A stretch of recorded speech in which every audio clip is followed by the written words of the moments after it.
कैसे हैं सब लोग? ठीक है? पढ़ाई चल रहा है घर पे? जो पिछले कक्षा में हम लोग पढ़े उसका ये कर रहे हैं, रिवीजन रिवीजन हो रहा है। चलिए, तो आज जिस चैप्टर के साथ हैं, हेडिंग क्या है उसका?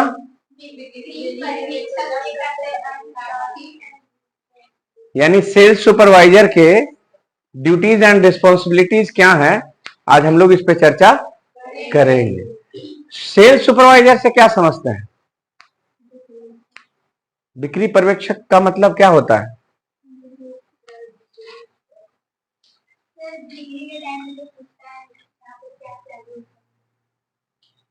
जो प्रतिनियुक्त होते हैं वहां रिटेल आउटलेट में, आप देखेंगे कि मैनेजर होते हैं या सेल्स सुपरवाइजर ही बोलते हैं उनको।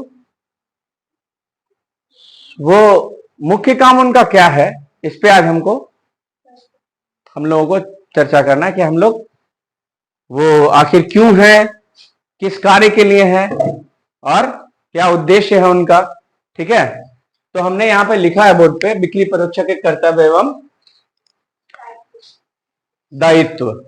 देखिए, प्रत्येक नागरिक का अपना कर्तव्य और दायित्व है या नहीं है? बीइंग ए स्टूडेंट, आपका भी कर्तव्य दायित्व है, कुछ है कि नहीं है? क्या दायित्व है आपका? एक विद्यार्थी के तौर पे आपका क्या कर्तव्य और क्या दायित्व है? यस, पढ़ाई करना, ससमय स्कूल आना, ठीक है, और हाँ, शिक्षकों का सम्मान करना, विद्यालय में ऐसे कोई अनैतिक कार्य नहीं होने देना या अनैतिक कार्य नहीं करना, तो कर्तव्य आपके ये सब। ठीक उसी प्रकार से अगर हम एक बिक्री पर्यवेक्षक की बात करें तो सेल्स सुपरवाइजर की भी अपनी एक ड्यूटी है, रिस्पॉन्सिबिलिटी है स्टोर में। कहां पे है? स्टोर में, जहां पे वह काम कर रहे हैं। तो पहला पॉइंट जो हमने लिखा है, ये स्टोर की साफ सफाई का समुचित ख्याल रखना, सबसे पहला ड्यूटी आता है। ये कब होगा? ये कोई मतलब ऊपर से थोपी जाने वाली चीज नहीं है, ये हम आपको बोले नहीं करना है। आपके अंदर में शुरुआत से ही ये आदत बनी होती है कि साफ सफाई हमको। आप विद्यालय आते हैं, ठीक है, विद्यालय आते हैं ना, अगर ये बेंच साफ नहीं हो आप बैठेंगे क्या? बैठेंगे नहीं? बैठेंगे। अगर आप घर पे जाते हैं, आपका कमरा साफ नहीं हो, आपको मन लगता है? अगर मन लगता है तो ये अगर हम ड्यूटी आपको थोप भी दें तो आप नहीं करेंगे, क्योंकि आपने आदत शुरुआत से नहीं रखी है। तो ये सिखाई जाने वाली चीज नहीं है, ये आप सीखते हैं। ठीक है, आप जिस परिवेश में हैं उस परिवेश, उस माहौल में देख करके आप सीखते हैं कि नहीं, साफ सफाई बहुत जरूरी है।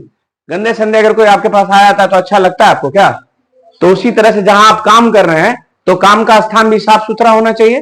तो अभी से आपके अंदर में यह आदत होनी चाहिए कि नहीं, साफ सफाई को हम मेंटेन करके रखें।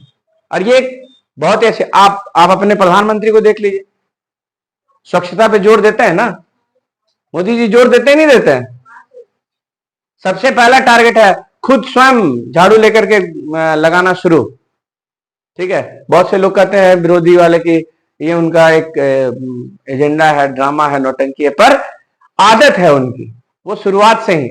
अब किसी किसी व्यक्ति का वो अपने कक्ष में रहेंगे तो, और कुछ लोग देखिएगा कि वो व्यस्तता तो सभी को होती है, किसको व्यस्तता नहीं होती है ना?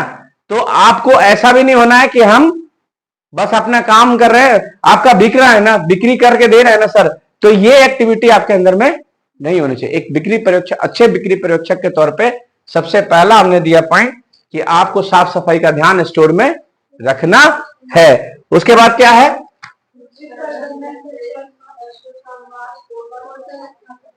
कुशल संवाद कौशल, उच्च प्रबंधन का था। यानी हम जो भी बात आपसे कह रहे हैं आपको समझ में आती है? What is this? This is the communication skill. अगर हम बोल रहे हैं स्पष्ट नहीं हो, आपको समझ में नहीं आए, तो ये कहीं से भी अच्छा कौशल संवाद कौशल नहीं कहलाएगा। कहलाएगा क्या? नहीं ना। तो एक अच्छा संवाद कौशल आपके अंदर में होना चाहिए, और आप निरंतर अपने उच्च प्रबंधन यानी आपके ऊपर जो मैनेजर हैं, ठीक है, चीफ हैं, अगर उन्होंने उन्होंने कोई जानकारी आपसे मांगी तो आप उसको स्पष्ट तरीके से बता दें और उनको संतुष्ट करने का प्रयास करें। तो ये गुण आपके अंदर में होना चाहिए। उसके बाद क्या कहते हैं, कंपनी द्वारा किए जाने वाली, ये भी आदत आपके अंदर, पता है, ये भी आदत आपके अंदर स्कूल से ही आता है। अभी फॉर एग्जाम्पल, मैं यहां पे, आप लोग सभी लोग आए हैं ना। अब अगर मान के चलिए कि कोई फंक्शन हो रहा है यहां पे, ठीक है, आप आए, अपना किताब में व्यस्त हैं, क्लास हुआ, क्लास किए, उसके बाद फिर किताबों में व्यस्त हैं, कोई मतलब नहीं, कोई, तो ये स्वभाव जो है आपका, ये स्वभाव अच्छा उचित नहीं है। यहां जो कुछ फंक्शन हो रहा है हम उसमें सम्मिलित होते हैं, बुलाया गया कि नहीं, आइए, ठीक है, तो ये आदत, हैबिट आपको शुरुआत से ही लगानी होती है और एक्टिव होना चाहिए। ठीक है, हमें कुछ नहीं आता, मान लीजिए कि अभी सिंगिंग का प्रोग्राम हो रहा है, ठीक है, बैठक किए गए, बैठक में बुलाया गया, सबको आना है, ठीक है, हमें नहीं आता है, हम सुनेंगे तो, क्योंकि सुनना भी एक कला है, सुनना, सराहना करना, इससे आपको प्रेरणा मिलती है, ठीक है। तो ये आपको शुरुआत से ही, अभी से ये हैबिट डालना होगा कि हम एक्टिविटीज में इन्वॉल्व हो, सम्मिलित होने का प्रयास करें। तो ये आदत आपको आपके वर्क, कार्यस्थल पे भी जाकर के आपको काम देगा ना। समझ में आ रहा है? यानी अब मान लीजिए कि आपके अभी से आदत नहीं रहे और पता चला आज एक सेल्स की अच्छी मीटिंग थी और आप नहीं अटेंड कर पाए, आप वंचित रह गए ना। जो चीजें उच्च पदाधिकारियों के द्वारा बताया गया, जो निर्देश दिया गया, उससे आप वंचित रह गए। आपको जानकारी आप बाद में फिर पूछेंगे। ऐसे भी एम्प्लॉय होते हैं जो अपने कलीग से पूछते हैं, दूसरे आउटलेट के जो सुपरवाइजर उनसे पूछेंगे, अरे आज हम नहीं ऐड हो पाए थे मीटिंग में, जूम मीटिंग में, जरा बताओ ना क्या क्या हुआ था। तो ये एक अच्छी आदत नहीं है। जो भी मीटिंग्स है उसमें आप ऑन टाइम क्या रहे, अटेंड करें, सुने, ठीक है, कुछ ना कुछ है, क्योंकि सीखने की क्रिया ताउम्र जारी रहती है। आपका जब तक आपकी सांसें हैं ना, टिल डेथ सीखना ही है प्रतिदिन। और इस उद्देश्य के साथ अगर आप हैं तो निश्चित है कि आप जीवन में सफल होंगे। सीखने का उद्देश्य हमेशा रखना आपको, ये नहीं कि हम तो बहुत सीख लिए, अभी हमको क्या कोई लेना देना है क्या। छोटा हो बड़ा हो कोई भी हो, सीखने का आपको उद्देश्य रखना। हो सकता है उसके अंदर में कुछ ऐसे गुण हो जो आपके अंदर ना हो और वो करे और आप उससे सीखें। तो मीटिंग में, बैठकों में नियमित रूप से भाग लेना। फिर कहता है बाजार में स्थित प्रतिस्पर्धा का ध्यान रखना। अगर आप एक अच्छे एम्प्लॉय हैं, कंपनी को प्रॉफिटेबल रखना चाहते हैं, तो this is also important part two keep कीन आइज इन द मार्केट। जो बाजार है, जो कंपटीशन का बाजार है, अगर हम अपने कंपटीटर को ध्यान में नहीं रखेंगे तो हम अपना जो रवैया है उसी पे कार्य करते रहेंगे ना। करेंगे या नहीं करेंगे, या हमें जो पथ मिला हुआ बस उस पे चल। पर बाजार में अगर कुछ ऐसा कुछ नया आया और कंपटीटर ने उसको क्या किया, अडॉप्ट कर लिया, और हम पीछे हैं, तो क्या होगा, इसका नुकसान हमको भुगतना पड़ेगा। तो बाजार में अपने जो कंपटीटर हैं उनका भी ध्यान हमको रखना पड़ता है एक अच्छे बिक्री पर्यवेक्षक के तौर पर, ठीक है। उसके बाद स्टोर के क्रियाकलापों का उचित खाता या रजिस्टर प्रबंधन करना। बहुत सारे एक्टिविटीज होते हैं ना। अब आप देखोगे एक छोटे से स्टोर में जाते हो, आपके ग्रिड में, रांची में, हजारीबाग में, जहां भी स्टोर है, रिटेल के स्टोर, आप 2 बार जाओ वहां पे। एक मॉर्निंग टाइम में जाओ और एक इवनिंग टाइम में जाओ। मॉर्निंग जिस समय खुला है तो उस समय हो सकता है आपको कुछ स्टाफ, जो स्टाफ है वहां पे दिखेंगे आपको। पर शाम को जाओ, उसी दिन सेम डे आप जा रहे हो तो देखो स्टाफ चेंज हो गया। तो क्या है ये, शिफ्टिंग है। मॉर्निंग शिफ्ट में किसी और की ड्यूटी थी और इवनिंग शिफ्ट में किसी और की ड्यूटी है, तो इसका प्रबंधन तो हमको करना होगा ना। शिफ्टिंग का प्रबंधन करना होगा कि कब किन की ड्यूटी है। और अगर वो नहीं रहेगा तो हमें खुद, हम अगर मान लो कि हम काम कर रहे हैं वहां पे बिक्री पर्यवेक्षक के तौर पे, तो हमें तो पता नहीं रहेगा ना कि अभी किसकी ड्यूटी लगी हुई है। मान लीजिए कि फर्स्ट फ्लोर पर अभी जो स्टाफ मॉर्निंग में था, हमारे ध्यान में है कि वही है, पर अगर प्रबंधन किया हुआ है, हमारे पास रजिस्टर है, तो हम रजिस्टर उठा करके नीचे काउंटर पे देख लेंगे कि अभी किसकी ड्यूटी है। तो शिफ्ट रजिस्टर हो गया, फिर और भी बहुत सारे एक्टिविटीज हैं, रजिस्टर उसके होते हैं। ये सारे प्रबंधन आपको करके रखना होता है, ठीक है, और अच्छे तरीके से। फिर भंडार का ध्यान रखना, भंडार का ध्यान रखना। भंडार क्या है, भंडार से क्या समझते हैं? इन्वेंट्री आपका भंडार, जहां पे स्टॉक है, तो उचित भंडारण करेंगे तब ना। देखिए इसका सबसे बड़ा, अगर आप उचित भंडारण नहीं करते हैं, भंडारण का प्रबंधन आपके पास नहीं है, तो सबसे बड़ा नुकसान आपका कहां पे गिरेगा? सेल पे। तो ये भंडारण का जो प्रबंधन है, ये एक बहुत बड़ी पार्ट है, और इसकी स्पेशल ट्रेनिंग होती है भंडारण की, और इस पर हम आपको नजर रखना होता है। नहीं करेंगे, अब मान लीजिए कि हमारे स्टॉक में कोई वस्तु जो है धीरे धीरे खत्म हो गए, और हमको प्रबंधन तो है नहीं, प्रबंधन है नहीं तो हमको पता चलेगा नहीं, पता चलेगा नहीं तो क्या होगा? अगर उसका सेल आया तो हम वहां पे लॉस हो जाएगा हमें, कि हमें वो चीज अब है ही नहीं, तो हम कहां से बेच पाएंगे? बेच पाएंगे क्या? और उचित प्रबंधन अगर रहेगा तो जैसे ही वो एंड पॉइंट पे जाने के पहले ही बिफोर हम उसका ऑर्डर जनरेट कर लेंगे, और वो सामान पुनः अपने स्टॉक में उत्पाद को मंगवा लेंगे, ठीक है। तो भंडारण का प्रबंधन भी आपको अच्छे तरीके से करना है। अब कहता है समस्याओं की जो सूचना है, ये उच्च प्रबंधन को आपको ससमय देना है।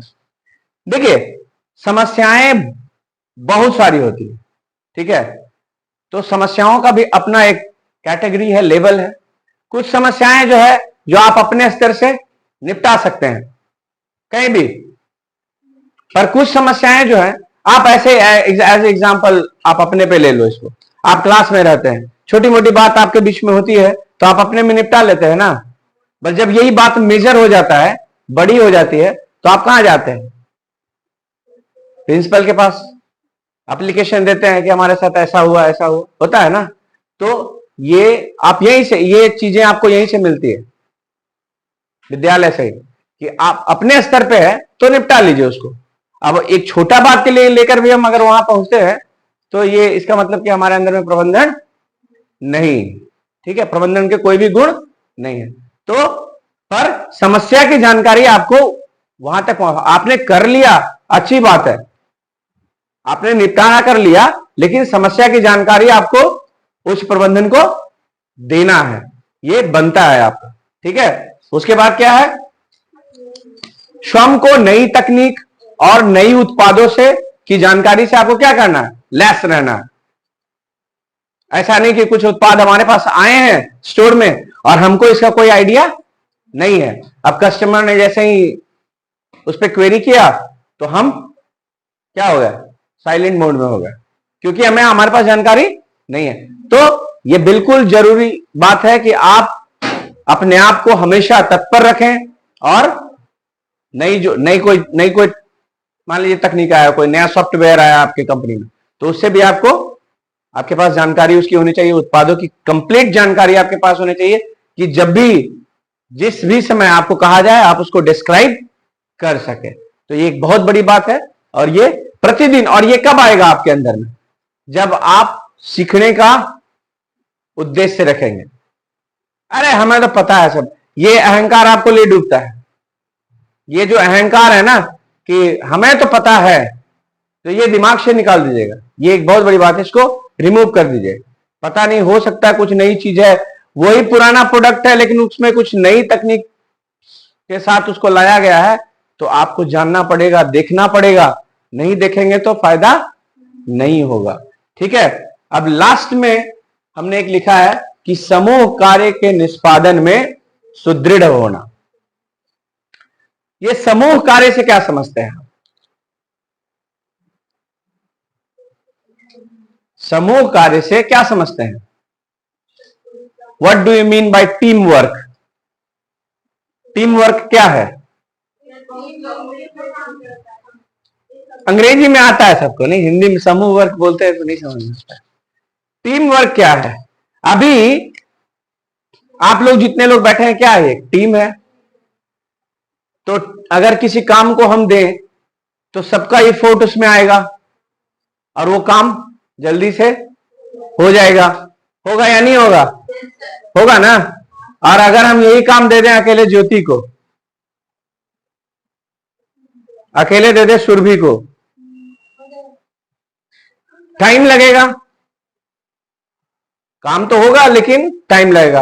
अभी हम एग्जांपल देते हैं कि अभी मान लीजिए कि फील्ड में अभी फंक्शन करना है, ठीक है, कोई फंक्शन करना है या इसी रूम में फंक्शन करना है, सजावट करनी है, ठीक है, सजावट करनी है, तो हम किसी दो व्यक्ति को दे देते हैं कि भाई ये दो लोग करेंगे। टाइम लगेगा नहीं लगेगा?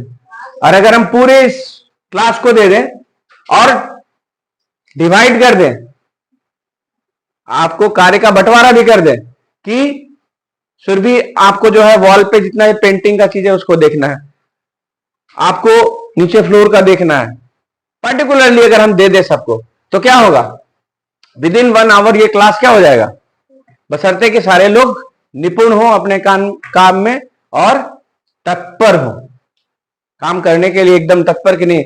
तो ये कब आएगा? जब आप ये माहौल बनाएंगे समूह में कार्य करने का। तो इसमें सुदृढ़ होने का मतलब कि आपको अकेले बल पे नहीं है कि एकदम समझ रहे हैं कि एकला चालो रे, जो है सो हम हैं, 1 मैन आर्मी, ऐसा नहीं होता है, ठीक है। ये समूह, चूंकि जो भी व्यवसाय या उद्यम है उसमें समूह में ही कार्य करते हैं, तो ये भावना अभी से आपके अंदर में आनी चाहिए। कोई भी काम टीम में आप कोई अकेले रन मार करके जिता देते हैं क्या? क्रिकेट में देखे हैं ना, अकेले रन लगा करके कोई जिता देते हैं क्या? सबका एफर्ट लगता है। कोई 20 रन पे भी आउट हो गया अगर, तो उसके 20 रन का एफर्ट उसमें मैच में लगा हुआ है। कोई खिलाड़ी 0 पे भी आउट हो गया, पर हो सकता है उसने फील्डिंग में उसने इतनी मेहनत करी कि एक भी विपक्षी का चौका नहीं जाने दिया, तो वो एफर्ट लगा हुआ है, तब एक मैच को हम जीत पाते हैं। यानी कंप्लीट टीम वर्क। आप क्रिकेट से देख लो, फुटबॉल से देख लो, कंप्लीट टीम वर्क। एक भी टीम के मेंबर में अगर आपस में कुछ समस्या हो गई ना, तो मैच का रुख क्या होता है? बदल जाता है।